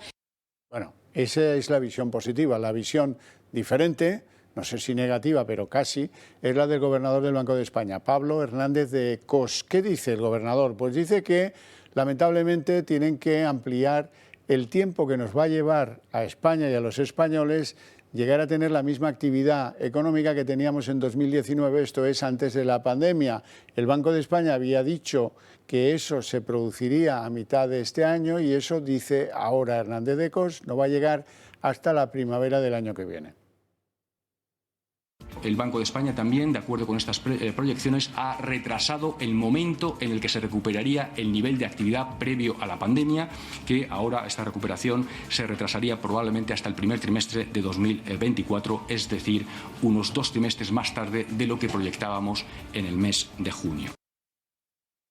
En menos de 48 horas, el Supremo deberá pronunciarse sobre el relevo del ESMES en el Consejo General del Poder Judicial. Al recurso del vocal, Venceslao Olea, se suma ahora el del secretario general del órgano, José Luis de Benito. Entre tanto, PP y PSOE avanzan en la renovación del Constitucional. Una semana después del encuentro entre Sánchez y Feijóo, los socios del Ejecutivo de Podemos le lanzan un órdago al líder de la oposición. ¿Tiene que elegir los intereses de la justicia en nuestro país o tiene que seguir eligiendo sus intereses partidarios? Yo creo que los votantes del Partido Popular creen que es urgente que cumplamos con el mandato constitucional y renovemos todos los órganos institucionales. Pocos avances hay por el momento en la renovación del Consejo y tras la salida del ESMES, la gran preocupación gira también en torno a la renovación del Tribunal Constitucional. La salida de uno de los vocales de este órgano, Alfredo Montoya, que dejó vacante su plaza el año pasado por enfermedad y que fue propuesto por el Partido Popular, deja ahora, tras la caducidad de los mandatos, en minoría al grupo conservador. Moncloa ha palabrado con Génova aprueba que el mismo grupo reemplace este puesto al frente del tribunal y Feijóo busca en Galicia un sustituto que, sin embargo, podría recaer sobre la figura del actual presidente del Consejo Consultivo gallego, José Luis Costa Pillado, mismo jurista con quien mantiene una estrecha relación desde hace años y que forma parte del gabinete jurídico del mismo Partido Popular. Pero lo que sigue pendiente para el Ejecutivo y la oposición es la renovación del Consejo General del Poder Judicial y el compromiso no por parte del Gobierno a permitir una reforma en el modelo de elección. A la crisis institucional que ha desatado la dimisión del ESMES se le suma también el recurso presentado por uno de los vocales del Pleno afines a su persona contra precisamente el nombramiento de su sucesor, Rafael Mozo, como vocal suplente para tomar las riendas del Consejo. En menos de 48 horas el Tribunal Supremo debe pronunciarse sobre la idoneidad del nombramiento de la nueva autoridad, con limitaciones en su ejercicio del máximo órgano de gobierno de los jueces, y que según el gabinete técnico debía ser ejercido por Marín Castán, que ahora presidirá el Supremo. Juanma Moreno Bonilla, presidente andaluz, ha culminado la incorporación de Juan Marín a los organismos que dependen del Gobierno de Andalucía. El ex vicepresidente de la Junta, Juan Marín, antiguo líder de Ciudadanos hasta las elecciones del 19 de junio, pues será presidente del Consejo Económico y Social de Andalucía, un órgano consultivo que depende de la Junta. Con su nombramiento se cierra un rosario de incorporaciones de excargos de Ciudadanos en Andalucía que han sido recuperados por el Partido Popular. Moreno Bonilla nombra a Juan Marín presidente del Consejo Económico y Social de Andalucía. Finalmente sí estará en el gobierno regional, a pesar de que se negaba al principio. Él sí me lo ha planteado, pero yo ya le dije en su momento y ayer noche también que si mi partido no estaba en el gobierno yo no iba a estar. El presidente andaluz tiene como objetivo absorber Ciudadanos para tener menos competencia.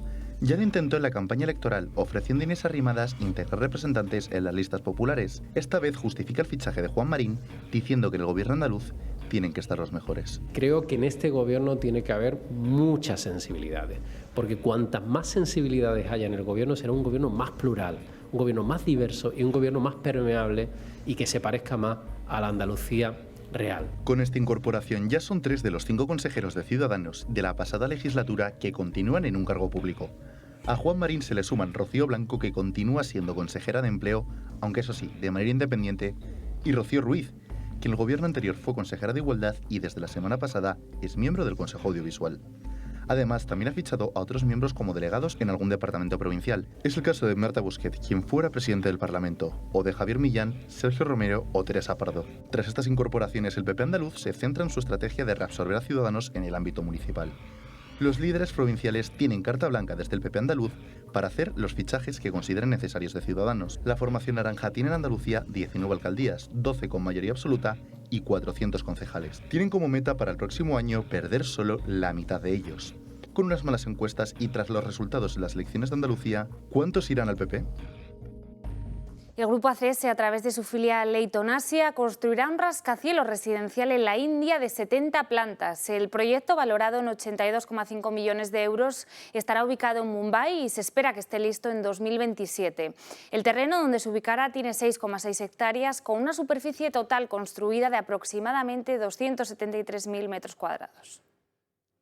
Bueno, el Partido Comunista Chino está celebrando su 20º congreso como tal, como la gran organización política que gobierna todo en China. Su líder, Xi Jinping, tampoco contribuyó a tranquilizarnos especialmente cuando dijo que China no renunciará al uso de la fuerza, en clara advertencia a Taiwán sobre el futuro de las relaciones, de esa relación oblicua y diferente que mantienen taiwaneses y chinos.